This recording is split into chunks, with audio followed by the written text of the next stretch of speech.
Olá, já pararam para pensar se as escolhas que a gente faz lá na juventude acabam definindo todo o resto da nossa vida? Pois é sobre essa grande questão que vamos conversar hoje, mergulhando na história do romance Determinado. E a história já começa com essa frase de impacto do Graham Brown. Ela dá o tom exato do que vamos encontrar. Um enredo sobre o peso das nossas decisões, especialmente aquelas que tomamos quando ainda somos muito jovens. Então, o nosso caminho por essa análise vai ser assim. Primeiro, vamos entender as escolhas que assombram os personagens. Depois, vamos ver o reencontro que o destino preparou para eles, desvendar todos os segredos, as mentiras e a política que entram no caminho, e, por fim, acompanhar a luta deles para construir um futuro com as próprias mãos. Bom, tudo começa com a lembrança, com o eco de um romance de verão que aconteceu 17 anos atrás. Parece uma clássica história de segunda chance, né? Mas aqui a coisa é mais profunda, porque esse passado deixou marcas e arrependimentos que nem o tempo conseguiu apagar. E então, o tempo passa. 17 anos depois, o destino, de uma forma ou de outra, coloca os dois no mesmo lugar, Washington. Duas vidas que seguiram rumos totalmente diferentes e que agora estão prestes a colidir. E a diferença entre eles é gritante. De um lado, temos a Cadence. Ela é mãe solteira e criou uma organização sem fins lucrativos para ajudar famílias de imigrantes.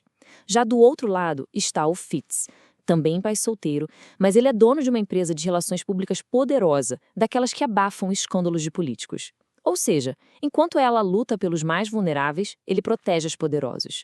E é num encontro que parece totalmente casual, sabe? Uma corrida de manhã, que aquela conexão antiga que estava adormecida há quase 20 anos de repente reacende. Mas esse reencontro é a faísca que pode colocar fogo na vida que cada um construiu com tanto cuidado. Só que não é só o passado que está entre eles. O presente que eles vivem é um campo minado de segredos, mentiras e muita, mas muita política, criando barreiras que parecem impossíveis de derrubar. E não estamos falando de obstáculos simples. A gente está falando de uma filha cuja existência foi um segredo por 17 anos. De um pai manipulador com ambições políticas. De uma campanha para o Senado com ideais completamente opostos.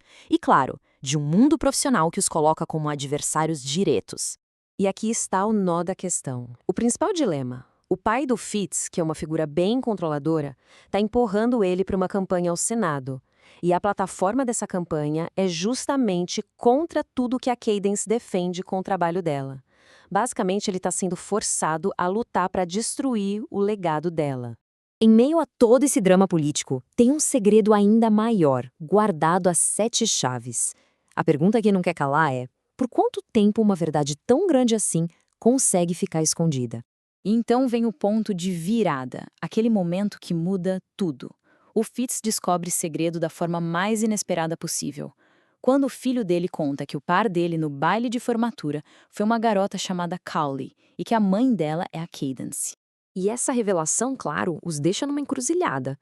Ou eles recuam, cada um para sua vida, ou eles finalmente decidem lutar para reescrever a própria história, mas dessa vez, juntos.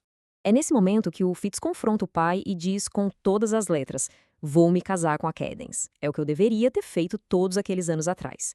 Ele finalmente rejeita o controle do pai e escolhe a família que ele nem sabia que tinha. A partir daí, a gente vê os passos que eles tomam para construir esse novo caminho. Primeiro, o Fitz confronta o passado, desafia o pai e larga a campanha política. Depois, eles se unem como família, decidindo encarar juntos a revelação pública sobre a filha. E por fim, eles começam a construir um novo legado. E a atitude que simboliza tudo isso é linda. O Fitz usa os recursos que tem para transformar o acampamento Riley, justamente o lugar onde eles se conheceram, no projeto Dália, um acampamento de alfabetização para jovens carentes. Ele transforma um lugar de dor e arrependimento em uma fonte de esperança. No final, Determinado nos deixa com essa reflexão. Será que a gente consegue mesmo escapar das escolhas que fez na juventude? Ou será que, no fundo, a gente está destinado a encontrar o caminho de volta para elas? Talvez as nossas escolhas mais importantes não sejam aquelas que nos separam, mas sim aquelas que nos trazem de volta para casa. Gostou deste conteúdo? Veja a análise completa em nosso blog terceirocérebro@blogspot.com. Todo o roteiro e a apresentação que acabamos de ver foram desenvolvidos aqui pelo canal do YouTube Terceiro Cérebro, que foi criado especialmente para quem busca conhecimento, crescimento e liberdade pessoal. Se este conteúdo fez sentido, considere curtir, comentar e compartilhar. E, claro, se inscreva no canal. Esse apoio é fundamental para a gente continuar com o projeto. Para quem tiver interesse, nós também podemos enviar uma apresentação gratuita deste conteúdo em PowerPoint. É só enviar um e-mail para cerebroterceiro@gmail.com. O nosso único pedido em troca é que se inscreva em nosso canal no YouTube. Como referência bibliográfica, utilizamos o livro Determinado, de Dakota Willing. Muito obrigado